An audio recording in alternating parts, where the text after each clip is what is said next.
अस्सलामुअलैकुम। तो उम्मीद करता हूँ आप लोग जो है वो खैरियत से होंगे।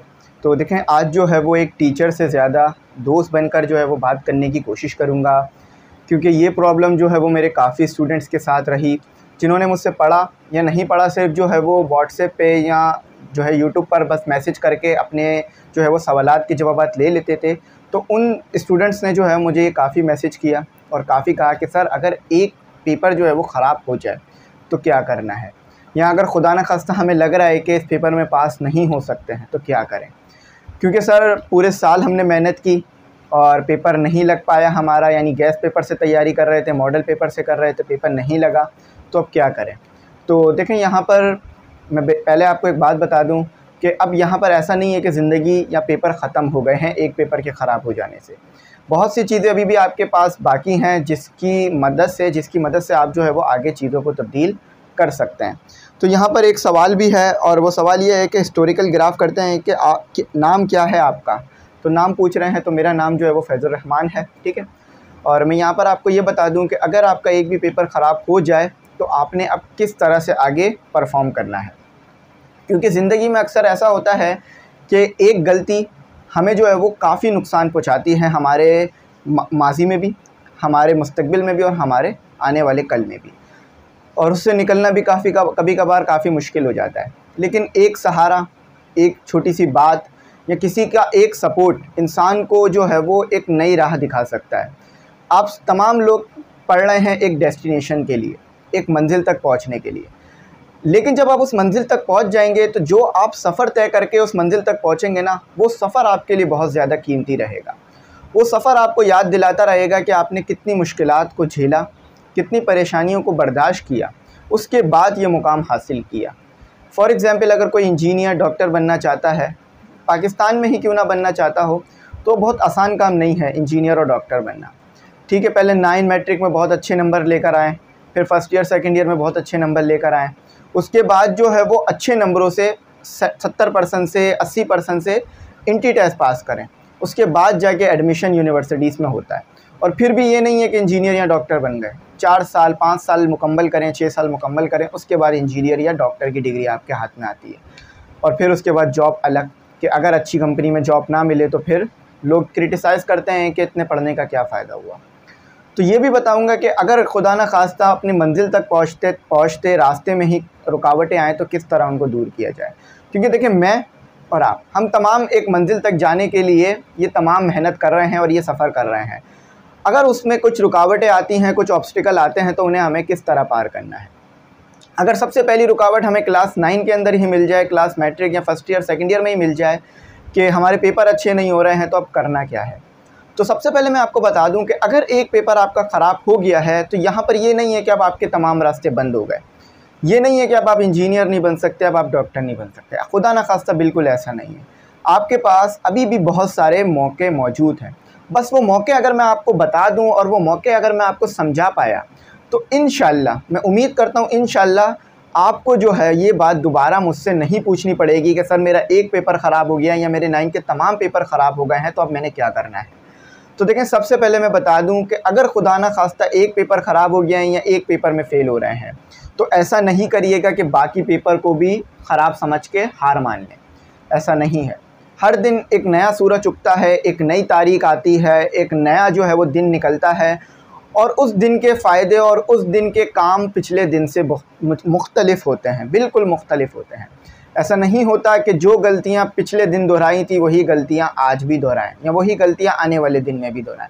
ये चीज़ मुझे भी मोटिवेट करके रखती है। देखिए, मेरे 9 के पेपर अच्छे नहीं हुए थे, मेरे ख़ुद भी मैट्रिक के पेपर इतने अच्छे नहीं हुए थे, ना फर्स्ट ईयर सेकेंड ईयर के, लेकिन फिर भी हार नहीं मानी, मेहनत करता गया, और इस मेहनत का सिला ये मिला कि आपके सामने बोलने का मौका मिला, और जो बनना चाहता था उसकी तरफ बढ़ रहा हूँ, उस मंजिल की तरफ जा रहा हूँ। ऐसा नहीं है कि अब रुक गया हूँ अपने रास्ते से, या रास्ता ही या अपनी मंजिल ही बदल ली है, या अपना जो डेस्टिनेशन था उसको छोड़ दिया, बिल्कुल नहीं है। जो भी गोल थे क्लास 9 में, अल्लाह का फजल व करम है मुझ पे कि आज तक वही गोल लेकर मेहनत कर रहा हूँ। अगर नहीं भी कामयाब हो सका तो कोई मसला नहीं है, कम से कम मरते वक्त ये बात तो दिल में रहेगी कि कम से कम मेहनत तो की। सोचता तो नहीं रहा कि काश मेहनत कर ली होती, तो वो वक्त जो होगा ना, वो वक्त बहुत सुकून होगा मेरे लिए। आपके लिए भी ऐसा ही होगा। तो अगर एक पेपर आपका ख़राब हो गया है तो अब आपने क्या करना है, बाकी के पेपरों पे फोकस रखना है। देखिए मेरे को जो है वो 8-10 हज़ार से ज़्यादा मैसेज मिल चुके हैं 4 महीनों के अंदर। अब आप ये बात अच्छी तरीके से समझ सकते हैं कि उन 8-10 हज़ार बच्चों में से दोबारा बच्चों ने भी मैसेज किए होंगे मुझे यही बात करने के लिए कि सर पेपर ख़राब हो गया है, क्या करना है। तो इसीलिए मैं उनको ये बात बता रहा हूँ कि एक पेपर ख़राब हो गया है तो कोई बात नहीं है, अब आपने नेक्स्ट पेपर की तरफ ध्यान देना है।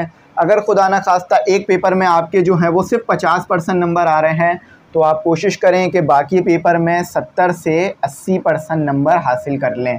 तो ये टोटल मर्ज होकर आपकी परसेंटेज 60 या 70 में आ जाएगी। अगर 80 नंबर हासिल कर रहे हैं हर पेपर में तो 70 में परसेंटेज आ जाएगी, ठीक है। और अगर 70 नंबर हासिल कर रहे हैं हर पेपर में, यानी अगर ये बात जब कर रहा हूँ कि अब एक पेपर ख़राब हो चुका है तो फिर आपकी परसेंटेज जो है वो 70 में चली जाएगी, अगर 70% नंबर हर पेपर में ले रहे हैं।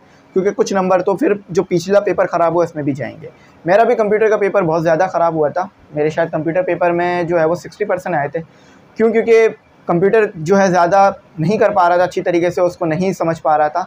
लेकिन बाकी केमिस्ट्री में फिर मेरे जो है वो 89% आए थे। और फिर दूसरे भी पेपरों में इसी तरह से, और पीएसटी का पेपर होता था पहले 9 में, तो उसमें मेरे जो हैं वो 95% आ गए थे।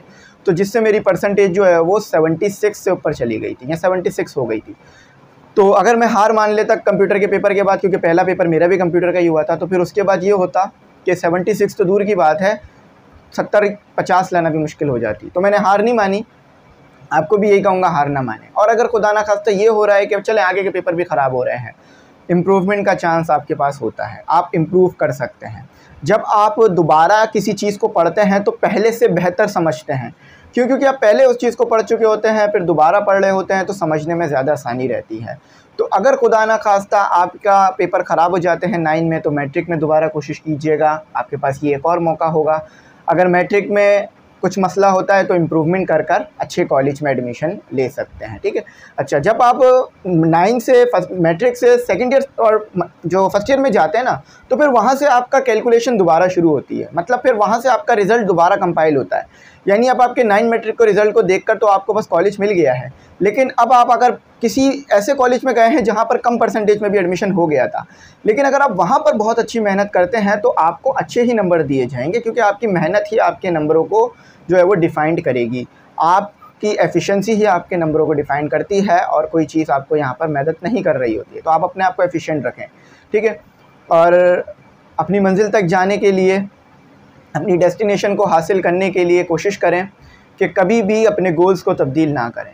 फॉर एग्ज़ाम्पल, अगर आपने कुछ बनना है, मैं कोई प्रोफेशन का नाम नहीं लेता, कुछ भी अगर आप बनना चाहते हैं तो कोशिश करें कि उसके लिए ही मेहनत करते रहें। ऐसा नहीं है कि आप ए प्रोफेशन चाहते थे, मुश्किलात आ गई हैं, मेहनत करनी पड़ी, ज़्यादा मेहनत करनी पड़ रही है, टाइम नहीं निकाल पा रहे हैं अपने लिए, तो फिर उसको ए प्रोफेशन को छोड़ दिया, बी प्रोफेशन की तरफ चले गए। तो फिर ये होगा कि अगर आप ये प्रोफेशन चुनेंगे ना बी वाला, तो फिर कुछ टाइम बाद उसे भी छोड़ देंगे, क्योंकि आप पहले बी ए कर चुके हैं। फिर आप बी के बाद सी की तरफ जाएंगे, सी के बाद डी की तरफ, फिर उसके बाद जगह नहीं बचती, उसके बाद नंबर ख़त्म हो जाएंगे आपके लिए। फिर आप सोचेंगे कि काश मैं ए पे ही रहता, जो मैं सोचा था वही कर लेता। तो मैंने यहाँ पर आपको एक दोस्त बन के बात की, परेशान नहीं होइएगा, और किसी भी चीज़ को लेकर ये नहीं सोचिएगा कि अब बस सब बंद हो गए रास्ते। इम्प्रूवमेंट का रास्ता मौजूद है, आगे के पेपर अच्छे करने का रास्ता मौजूद है, फर्स्ट ईयर सेकंड ईयर में अच्छी तरीके से पढ़कर नंबर हासिल करने का रास्ता मौजूद है। यूट्यूब से पढ़ सकते हैं, और कोचिंग्स में जा सकते हैं, कॉलेज से पढ़ सकते हैं, ट्यूशन ले सकते हैं, बहुत सारे रास्ते अभी भी आपके पास हैं अपने आप को उस मंजिल तक, उस मुकाम तक पहुंचाने के लिए जो आप बनना चाहते हैं। मेहनत अगर रोज़ करेंगे तो फिर उसका जो नतीजा है वो आखिर में मिलेगा। ऐसा नहीं है कि हफ़्ते में एक दिन पढ़ लें तो अच्छे नंबरों से पास हो जाए। आई होप मेरी बात समझ में आ गई होगी। अगर कुछ नहीं आया हो तो पूछ लीजिएगा। नाम मैंने बता दिया था अपना, कि मेरा नाम फैज़ुर रहमान है, और आप हो सके तो इस चैनल को ज़रूर सब्सक्राइब करके सपोर्ट कीजिएगा। Thanks for watching. अल्लाह हाफ़िज़। अपनी कीमती दुआओं में मुझे ज़रूर याद रखें।